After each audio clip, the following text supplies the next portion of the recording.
একের পর এক নেতা বহিষ্কার হচ্ছে বিএনপি থেকে। নির্বাচনের আর মাত্র কয়েকদিন বাকি। ঠিক এই সময়ে দলে শুরু হয়েছে গণবহিষ্কারের হিড়িক। ইতিমধ্যেই টাঙ্গাইল জেলা বিএনপিতে একদিনেই বাদ পড়েছেন 50 জন শীর্ষ নেতা।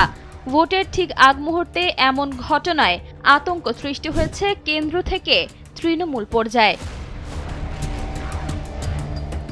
দলের মনোনীত প্রার্থীর বিরুদ্ধে অবস্থান নিয়ে বিদ্রোহী প্রার্থী হওয়া এবং শৃঙ্খলা ভঙ্গের দায়ে জেলা সাধারণ সম্পাদক সহ অন্তত 50 জন শীর্ষ নেতা কর্মীকে বহিষ্কার করা হয়েছে। দলীয় সূত্রে জানা গেছে, 21 জানুয়ারি বিএনপির সিনিয়র যুগ্ম মহাসচিব অ্যাডভোকেট রুহুল কবির রিজভী স্বাক্ষরিত এক আদেশে টাঙ্গাইলে গুরুত্বপূর্ণ সব নেতাকে বহিষ্কার করা হয়।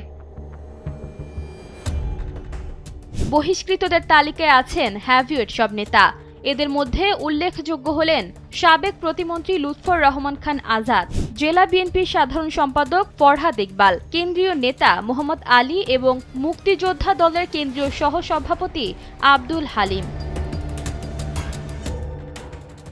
শীর্ষ নেতাদের পাশাপাশি জেলা ও উপজেলা পর্যায়ে গুরুত্বপূর্ণ অনেক সভাপতি ও সাধারণ সম্পাদককেও পদ থেকে অব্যাহতি দেওয়া হয়েছে। সব মিলিয়ে জেলার 12টি উপজেলার অন্তত 50 জন নেতাকর্মীকে দল থেকে বহিষ্কার করা হয়েছে।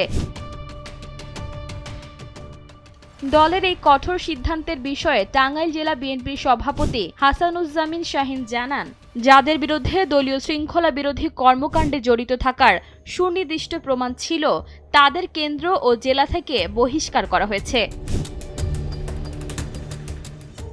নির্বাচনের অন্তিম মুহূর্তে এমন গণবহিষ্কারের ঘটনা শুধু টাঙ্গাইলই নয়, বিএনপির মাঠ পর্যায়ের রাজনীতিতে বড় ধরনের প্রভাব ফেলতে পারে বলে ধারণা করছেন বিশ্লেষকরা।